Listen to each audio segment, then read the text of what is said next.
Dear colleagues, honored alumni, you are so noisy that one would think you're all students. Please find your seats. We are slightly delayed, and this mic makes my voice sound like I have a bad cold. I don't. You don't have to be worried about corona or anything else, at least from me. So, first of all, welcome back, physically. Welcome. We've missed you. The reason I'm speaking English is because not only do we have our Danish alumni present, we also have multiple faculty members, some of whom are still not quite fluent Danish speakers. Some of the talks today will be in Danish, some will be in English, so I hope all of you non-Danish speakers will bear with us, at least for some of the talks. My name is Jakob Grue Simonsen. I'm the chair of the Computer Science Department. For those of you who don't know me but have seen my predecessor Mads up here, it's just the same. Mads is slightly older and has slightly more hair, and that's basically the only difference. So I'm overjoyed to see so many of our illustrious alumni of all ages. I must admit that I myself have always thought of myself as a very young alumnus. I probably have to revise that since I see so many young faces. That also goes for you, Peter, today. So, apart from being moderator, I would like to tell you a few things about the state of DIKU. So, many of you have, of course, kept in contact with our department over the years, and you're going to see some of the most recent research developments, and we will also talk about some of the latest structural developments in collaboration with other universities and industry. But I would also like to give you a short overview of the difference between the DIKU anno 1970 and the DIKU anno 2021, which is just, plus 50 years and then off by one. So, looking back, I wasn't born, but I have a cheat sheet. So looking back, in 1970, DIKU had 40 employees. That might sound like a lot to all of you who were students back then, and maybe you saw a professor from time to time but didn't notice the rest. But there were actually 40 people there. There was one full professor, 3 amanuenser, which is, or was, the Danish equivalent sort of a junior assistant professor. We had 2 full-time lecturers, we had 4 part-time associate professors, and we had 24 teaching assistants. And where did they come from in 1970? Right? Computer science as a subject hadn't really started, but basically they were recruited from other subjects that were, let's say, computation heavy, like math and so on. And we do count them. Right? Teaching assistants are also employees. In 2021, we have, not counting teaching assistants, more than 200 employees. If we do count teaching assistants, Martin, what would a good guess be? 250? 300? 300 plus. Let's just say that, 300 plus. Consisting of a fairly large number of teaching assistants, 34 administrative staff, and 160 academic employees, counting professors, postdocs, and PhD students. And I think it says something about the development not just of us as a department, but also of the role of computer science in a living university and in a living society, that we have a large administration that helps us facilitate contact to you as alumni, to industry, and to our scientific partners. Back in 1970, where this was also important, but maybe perhaps slightly less so, there were 2 secretaries and 4 technical assistants. And nowadays, we have more. 1,200 students are enrolled in some of our primary educations. The computer science educations, the computer science and economy, and the machine learning and data science educations, which are based here at the Faculty of Natural Science, and that we, Martin, don't correct me now, that we own, but collaborate closely with colleagues elsewhere at the university. And a further, I think, 400 students-ish in communication and IT and the other educations we're part of, bioinformatics, health informatics, and so on. This year, the study programs alone that we quote, own, unquote, enrolled more than 400 students in total.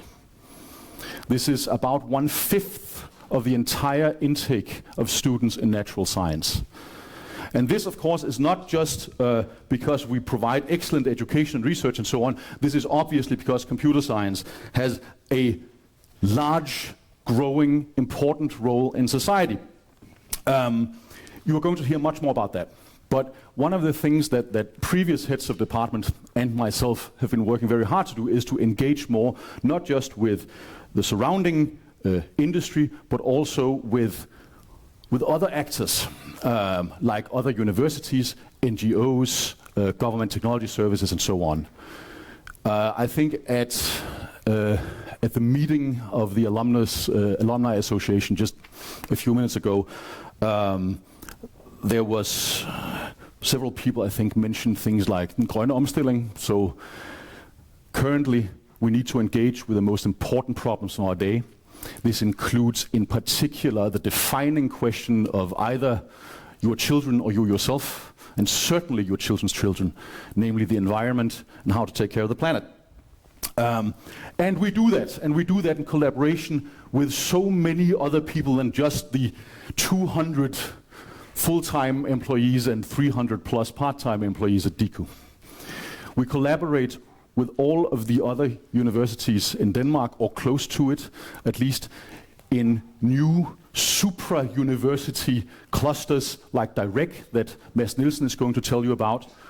We have just obtained, together with 5 other universities, the AI Pioneer Center, a one-of-a-kind 350 million kroner grant for basic research in AI.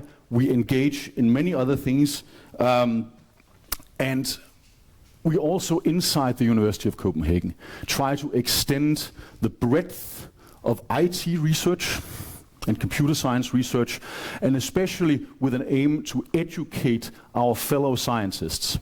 The Science AI Center, that Mads will also tell you about in a moment, is one of those constructions where we try to collect endeavors in IT and computer science that we collaborate with other sciences, and we invite people in. And soon we will extend that not just to the entirety of the Faculty of Science, but also to the rest of the University of Copenhagen.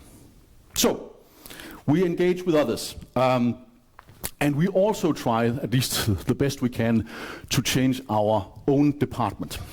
So, computer science has changed rapidly since its inception. Some people think that computer science started in 1936 with a fairly famous paper by Alan Turing.